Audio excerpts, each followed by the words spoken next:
Ghost Beast! Ghost Beast. A horror podcast. I'm Todd. Oh, that's right, we're doing. I'm Becca. And we're here to review every horror movie ever made. So stay tuned for a spoiler-free review and content warning, and listen after the timestamp in the description for our full thoughts, spoilers included. But join us today as we watch Return to Oz from 1985. It's directed by Walter Murch, and this is the only film he has ever directed. So I've been wanting to watch this with you for a while, because this is one that I definitely have history with. You'd never seen it. Mm-mm. And since we recently watched Wicked, we thought, why not check this out? It's like an excuse to watch it. Yeah. Which, by the way, love that you're just a complete Wicked head now. I am. It's just funny considering I feel like I wanted to see it more than you did before we saw it. Because I just want to, if something's really big and popular, I just kind of want to know what it is. Yeah. So instead of just being like a hater. Which is good. Thank you. So with all the attention this got, I wanted to see it when it came to Peacock. But every time it was like, oh, why don't we watch this? You were like, how long is it? I don't know if I feel like it. Yeah, I think it was more so because I had a feeling I might get emotional. And I don't, and there are just some days where it's like, I've already been in my emotions all day. I need like a break. So that's more so why I watched. And I was right. Well, yeah, that checks out because like 5 minutes into the movie, I just hear you sniffling next to me and you're like completely bawling your eyes out. Yeah, it makes me very emotional. The movie is so good. It was very already good. Making me emotional again. I really love a movie that just lets artists be artists. And like this does it in like every single department and in a way. No, we're not here to talk about Wicked. We're not here to talk about Wicked. But yeah. I can't continue without saying that. It is just like so good. It was very good. It's not my kind of movie. There are movies like this where it's like, I feel like I'm watching it from the back seat and I'm like, oh yeah, this is good. Like, good for you guys. This is a good movie. I'll say it had like way more teeth than I expected to. Yeah. But I didn't really know anything about it. But we're here to talk about Return to Oz, which I will say is definitely a horror movie, just so we get that out of the way. Yeah. Because this is very much in the genre of like, I saw this when I was 4 years old, because back then adults would just put shit on like, yeah, this is a kid's movie, and then leave you alone to be traumatized by it. Because I have distinct memory of being like in my aunt's house in a bedroom just watching this by myself. So I'm sure they just like put it on for me. And there's one part in particular that has fucked me up like ever since I was a child. And we'll get to that. There was another part that you really hated. Oh, yeah. Watching it. I, as an adult, did not like that. Yeah, I mean, it's funny because it is very silly. It's definitely like a Labyrinth style, like dark fantasy thing. Like Dark Crystal. Yeah, and Jim Henson, his company was involved. I saw that he didn't directly work on it, but his company did. Okay. But the whole setup for the movie is that, because I think not a lot of people know about this one. It's a little more obscure, I think. But it's essentially a sequel to The Wizard of Oz. But it's a much darker version of it that is based on the books. And I don't know a ton about the Wizard of Oz books, but I know that like from that era, if you get any kind of children's novel, it's way darker and more fucked up than they make it seem in the movie. So that doesn't surprise me. But it takes place like in that world. And it's supposed to be 6 months after Dorothy returned from Oz. And just kind of dealing with the aftermath of all that, which already I think is a really interesting way to set up the story. Yeah, it's definitely a strong concept. And I mean, watching it now, it's funny how much I don't remember like the beginning of the movie, which is like a much more serious period drama. It's like no surprise that when I was a kid, it was like I'm only paying attention when they're in fucking Oz, dealing with all the weird shit there.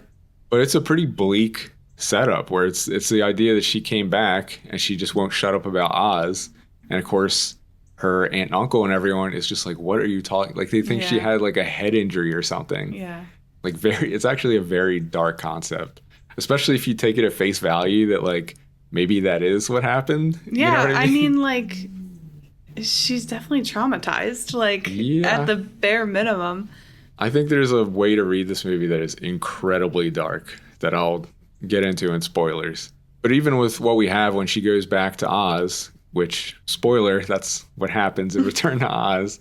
A lot of the, it does the labyrinth thing where there's a lot of weird creatures and puppets and effects that are just fucking creepy. Like, they're just like, we were saying when we watched it, like, I miss this kind of movie. We don't really see these with the realistic puppets and everything in this, like, dark fantasy, like, kind of scary atmosphere. Yeah, they're taking advantage of using, like, practical sets and, like... Yeah, matte paintings and stuff. Oh, my God, the matte paintings are beautiful. Yeah, it's just, it feels like I'll say it now, revisiting it, because I don't think I've seen it since I was very young. It feels like simultaneously this movie cost a lot and also had like a limited budget. Yeah. You know what I mean? Yeah, no, I understand that.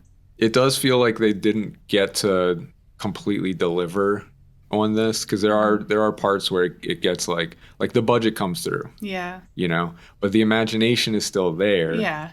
So it feels like if you consider Labyrinth to be like the S tier version of this is like a little bit below that. I mean, like, art takes time and money, and if you take away one or the other or a little bit of both, it shows sometimes, but it's not at fault of the people who made the movie.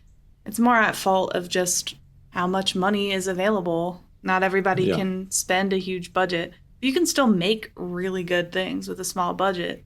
Yeah, it still is really amazing, like just as a piece of art.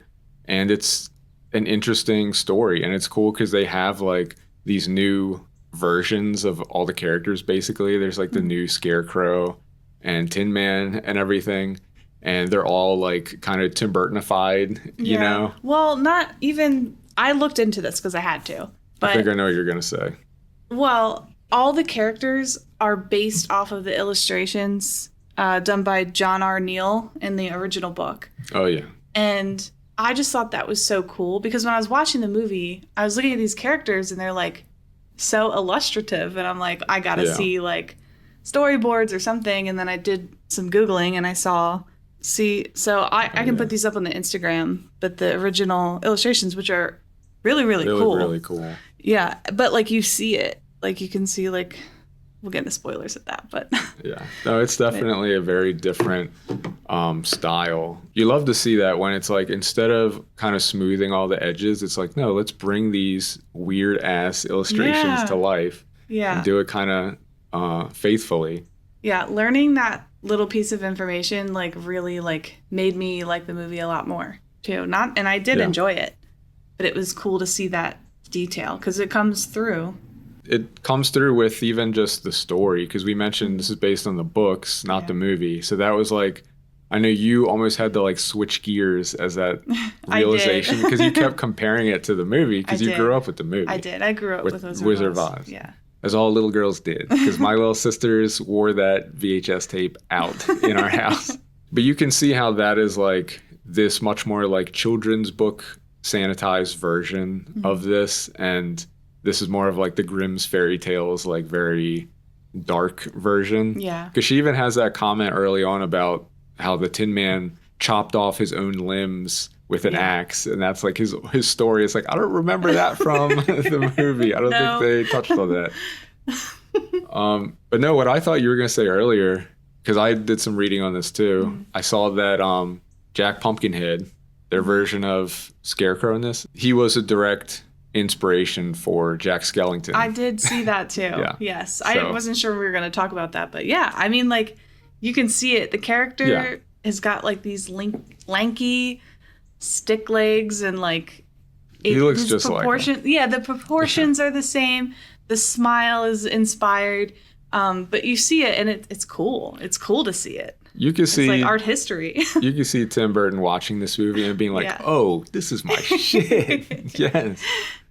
Yeah, the craftsmanship in this movie is just it's so cool to like watch it happen, just to see, because like immediately I'm like going into it like, how would I put that together? What materials would I use and stuff like that? And that I don't know. That turns on a different part of my brain, and it makes me like even more interested in the movie. Well, it's even early on when they kind of first get to Oz, because the way they get there is a little darker. It's not, her house getting picked up by this tornado. It's she goes to a sanitarium, and they're trying to give her electric shock therapy. Yeah. And that's kind of what leads. Right now? I mean, that's the setup. Right. That's how she gets to Oz. But as soon as they get there and her pet chicken kind of comes to life and is talking to her and it's a little puppet, that's right away you know what you're in for here, and it looks really good. The chicken puppet scared me because I was worried about how they made that chicken puppet because it looked so good. Yeah. I read that people were like confusing it with the chickens on set, so that's so funny. It's crazy. But it's so well done, and like the puppetry is also done really well too. Very big fan. I think that's the only complaint I could possibly have is I want to see more of that, because that's where it does feel like some things with the budget are running up against it. There's one example specifically toward the end that I'll get to later that I know. Yeah, where it really kind of comes through and it's a little distracting, but this is still just like, it is such an interesting piece of like art from the 80s that I mean, if you haven't seen it, if you don't know about it, it's really worth checking out. Don't know if there's much of a content warning for this, unless you're 4 years old, like I was. I guess the stuff in the sanitarium is, it gets very dark. Well, yeah, I mean, I don't know if I need to talk about that. I don't talk about that.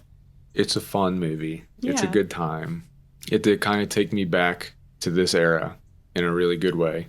And how do you like it? I mean, this is your first time seeing it. Yeah, I loved it. I think I'm glad I didn't see it as a child. Yeah. Of course, I saw Labyrinth as a child, and it did. It's not really better. It's not. Like I said, it's all that genre of like, sure, this is a kid's movie. Yeah, this dark fantasy. Yeah. Yeah. But yeah, I liked it. And I want to talk more about the art and stuff and the spoilers because it's very good. Well, then let's just get to spoilers. I got us chips. Buy one, get one free. Oh. Got Utz. Oh. I haven't bought Utz in like years because it's been so expensive. How sad is that? So yeah, the beginning of the movie, I want to get this out of the way because I don't want to think about it. Okay. But I did get this idea that there's this kind of darker subtext that, oh, yeah. You know, when she's picked up by the fucking tornado, it gives her brain damage. Possibly. And when she's in the sanatorium, because you notice that like the power goes out and everything starts getting more fantastical the minute they like touch her and say they're going to start. So there's like a dark reading of like they actually activated it, and so everything after that is her mind getting I see that, I guess. I mean, like, I'm saying, it's like, there. It's like it felt like very no, that's deliberate, completely fair. I mean, but I don't want to think about it. I don't want to think about it either. I mean, look, I've had ECT. Yes. And to see, obviously this is like a very old-timey extreme version of it. Yeah. But it's not fun. It's not, and it can help people. It really can. It can be useful. But in my experience, it wasn't. Yeah. And, you know, it sucks that it's even still being used. Yeah, but I was a little worried when we got into that because I forgot that was in here. But it is nice that at the end of the movie they get fucking arrested. So that's a positive outcome. Oh, yeah, to do that to a child. But you know what? I mean, like, people have their own experiences with it, and it has really helped people. It's just, like, saved people. Mm-hmm. But I think it's also fair to talk about how it has, like, it has a permanent effect on you. And it's honestly why in the podcast, there's sometimes I just don't remember things, and it's because of that. Yeah. Because my memory's kind of messed up. Yeah. I knew that, but I'm glad you're comfortable sharing that. You okay? I wasn't expecting this. I'm sorry. I'll be okay. I think you're very brave for sharing that, honestly. I'm glad you did. But that's what I'm saying. I don't want to talk about that part of the story. I don't either. I want to believe she went to fucking Oz and met all these weirdos. No, she's definitely best friends with that chicken. Yes. I know the chicken stayed behind. Which is like, look, I don't blame the chicken, okay? Because I would stay behind too. That chicken was like, you know what it's like over there? Fuck that. You know how much eggs cost over there? All right. But I'll say, like, something I thought about with this and actually with Wicked, I actually like this kind of depiction of Dorothy as like a folk hero, of being like, you know, this little girl who comes in from another dimension and like saves the fucking world and is treated as this like hero. I think that's actually like really cool. That is really cool. Yeah, I don't know why that struck me, because in Wicked there's that shot from the back of them like, you know, skipping down the yellow brick road after they killed the fucking witch, and it's just like, damn, Dorothy's getting shit done.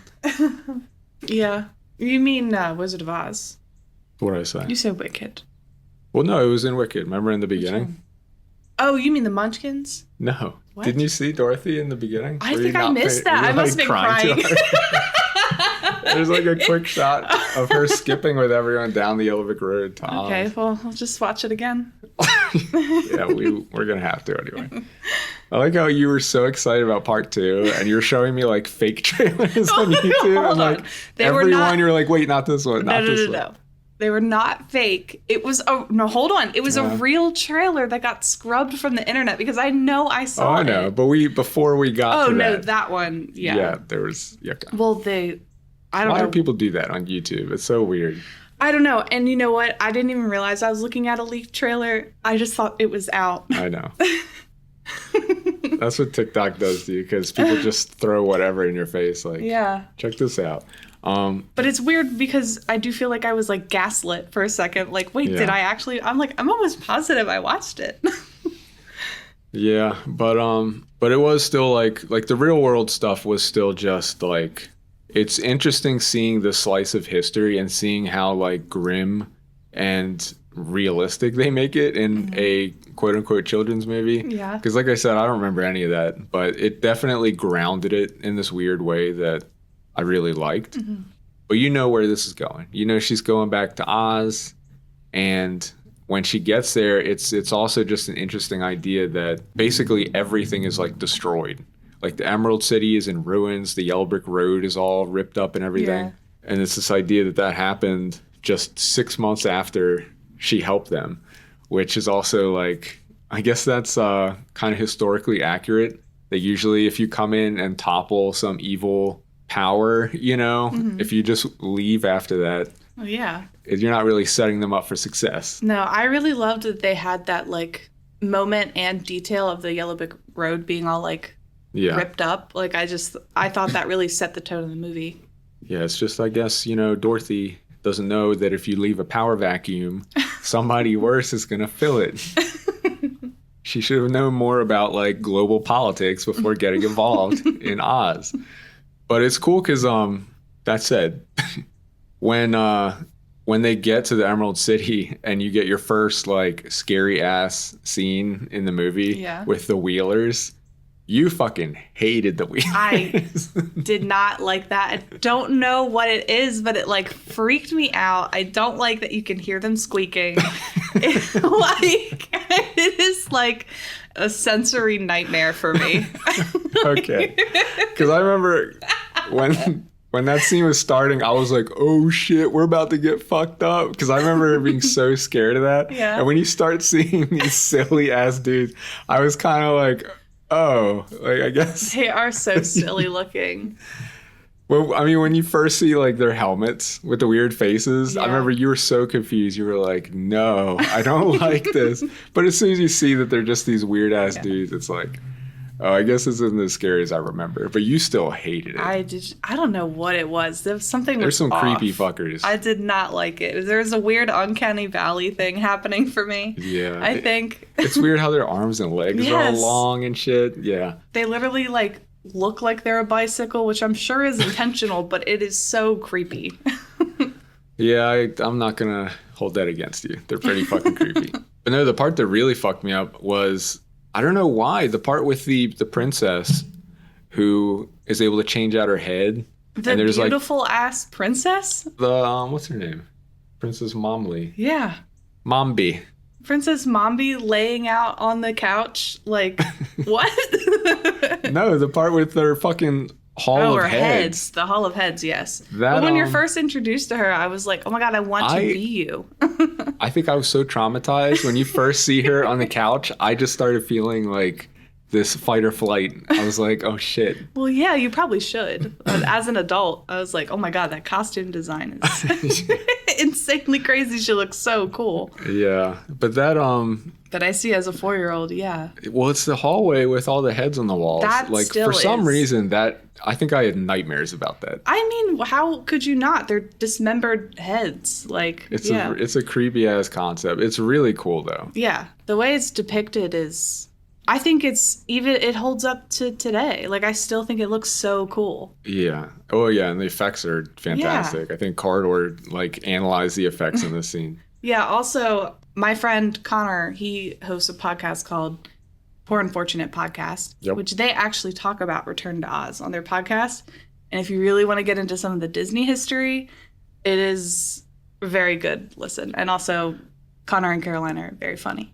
I'll have to check it out because I read a tiny bit about this. I mean, I do know that I think that this really underperformed, and I think the executives at Disney were not pushing it all. I think that they really were scared of how dark it was and they didn't like it. Yeah. So it was kind of like a commercial failure from what I know. It's definitely one of those things that had more of a cult following later. Yeah, and I see that. I saw in one of the articles I was looking through, it was on Wikipedia. It said that it underperformed in the box office, which unfortunately I can see happening, but I think it's really great when these movies get a second chance almost. So. Yeah. But I'll check that out because I am interested in more of the details behind this. But yeah, the scene with the fucking heads. I think the other thing that I specifically remembered, because I forgot about it until I saw it, and then I was like, oh, there's that trauma. It's the part when, she steals the key while she's sleeping, which is already weird because she's covered in the blankets and she's snoring really loud. But when she pops up and she doesn't have a head, that was the one that I think really fucked me up. That's fair. That's very creepy. Don't like it. But yeah, so we do have these new characters. There's Jack Pumpkinhead, who's so cool. And it's so funny how whenever you see him from a distance, it's like a dude in a suit, just bopping around. Yeah. And then when it's up close, it's that really cool puppet where it's literal sticks for limbs and everything. It's just the way that they do those effects and blend all these different things. It's like you said, as an art piece. Mm-hmm. It's so fascinating. I just fell in love with the design of that character. I want to rebuild it myself so we have it as Halloween decoration or something. Just because it's so cool. I just like that they went for it. It's not just a guy dressed up as a pumpkin scarecrow. It's no, he's super tall and he's got actual sticks for limbs. It's just such a cool aesthetic. Well, yeah, that's the thing is it really follows that art, which is just I feel like that is such an important key to movies like this. Yeah. Is you have to have that artist's inspiration or something attached to it because look what it does. And that was the thing that was the one big disappointment that I even remember as a kid not liking was the scarecrow when he does come back. Mm-hmm. His head is kind of static and they swap it out for different expressions. I did read it was supposed to be a full animatronic and that was a budget thing, but it really stands out. It's sad because I mean, you can easily see the potential in having it be puppetry or animatronic. You can. I mean, he looks like a kind of mascot character. You know? It's it really loses that magic a bit, which is really disappointing. Just that's why you should let artists just let them work. Yes, I know. Let them cook. Pay them and let them cook. Yes. But then there's TikTok, who every single time they said his name, you just started laughing. You just couldn't handle it. It just made me laugh so much just because, I didn't grow up with this movie. Mm-hmm. So I am now coming into this post-pandemic and meeting viewing TikTok. It. Yeah. And his name is spelled literally TikTok. It's what are we? This is crazy. Well, I think that was another one of the original characters from the book as well. But the design is just so cool. I just I could fangirl over all the craftsmanship for hours. Just like the like emerald eyes, like so cool, and the attention to detail with like that bronze or copper, like just looks so good. Yeah, making him like a wind-up toy was a really cool idea. And that was another one where it's like they just really went for it, because we were watching, because he walks, like it's a physical thing. And we were like, man, that has to be so uncomfortable. I read the guy would get in there upside down. Oh my God. So he was using his hands to do that. Because we thought he was just like squatting. I did. I immediately pictured someone squatting and like walking, but that's crazy. There's so many ways that they could have made this easier, like the Tin Man. But they were like, no, we're doing it authentic completely. I respect that so much. I do too. I do think their version of the lion, what was it? The Gump. It's like, it's a cool idea that it's just pieces of furniture that they sprinkled the powder of life onto, you know? Yeah. I don't think they get to use it enough though. I wish they could have had like, I mean, this was the original design, right? Yeah, I have that here. I wish it was like some big weird monster or something. Yeah, no, I mean, they do kind of follow the original illustration kind of to a T. Yeah. About. That's true. But it's not to say that there couldn't ever be other versions where it's inspired in a different way. Well, I think they were probably very restricted in a film trying to make a sofa that walks around. Yeah, I can imagine that being a little restrictive. Yeah. But that stuff's all cool. And then the Nome King himself, and especially his little henchman who turns into like the faces, like the claymation faces in the rock. Oh my God, that still holds it's so up. Cool. It looks so cool. Yeah, and the Nome King himself, that was really cool too. The way that, you know, they set up this final challenge. It's very like Indiana Jones, where they have to go in the room with all the artifacts and guess which ones are the people they know. Yeah, the production design there started to remind me of just like an antique shop. It didn't really like give... I think once they get to the Nome King area, that's when you really start to feel production design is starting to fall off. We should talk about the Nome King. That's what I was getting to, though, is the way he starts slowly becoming more and more human. Like, the makeup for that did look really cool. It did. I thought that was such a cool way to, like, introduce the character, too. And, like, when he reveals the little ruby red slippers, I'm just like, a shimmy. Like, rocking that shit. Yeah. I do like how, even with the ruby slippers, it's so funny because in the original movie, it was just this thing that they're trying to get so she can go home. Mm-hmm. And in this, it's like, dude, are fucking slippers that grant you any wish you want just by clicking them together. Are you kidding me? You could rule the world with that shit. Yeah. So he's just like, fuck it. I'm rocking these little red slippers. And honestly, I thought it looked so good. The way it was just like all put together. Yeah, he just pulls his little skirt back. And, yes. Yeah. But it's just way too fucking powerful. Way too powerful. So I'm a little worried with their new queen giving her the slippers. Like, what's it going to look like in 6 months? I don't know. We've seen where this went last time. And it's funny that at the end, the whole time, the Nome King seems like really scared of the chicken for some reason. And the reveal is that apparently Belina is a Chekhov's chicken because she just defeats him by laying an egg in his mouth. I saw it described somewhere as like the Nome King is defeated by an allergy to eggs. It's like, yeah, I guess that's accurate. Oh, God, that part. I was just like, can you imagine if someone just laid an egg in your mouth? Like, yeah. Ew. I mean, I wouldn't like it either. Yeah. Seriously. I think that would defeat me. I think that would take me out too. But it's like secretly poison to them for some reason. Yeah. It's great. Yeah, so you can imagine Belina now. She's probably living the big life as the fucking hero over there. Mm-hmm. The only other note is Wheeler's laugh like Tim Robinson. Yeah, I forgot about that. Yeah. But I'm glad we got to revisit this, add a little more context to the Wizard of Oz world for Wicked 2. Man, I hope... if TikTok shows up. Yeah, I hope Belina is in Wicked 2. That would make me happy. Wouldn't that be so awesome if they had some cameo, like Jack Pumpkinhead or something popped up? That would be so That'd be cool. Awesome. Yeah. Especially with the production design now on Wicked. Yeah. And just like I really think it would be cool for this movie to get like a kind of like high concept treatment to it and like really cool. Bring it back. Now's Bring the it time. back. Because like I can see it. I see the vision and I think it would be so cool. I agree. But you can go ghostbeast.com for all our links. You can also search for Ghost Beast Pod. And you can follow Ghost Beast on Letterboxd. Why are you laughing? Where we rank everything we cover. It just felt weird, like, saying it to you. Like, so you didn't know. I'll pretend I don't know each time. Pod. I got it.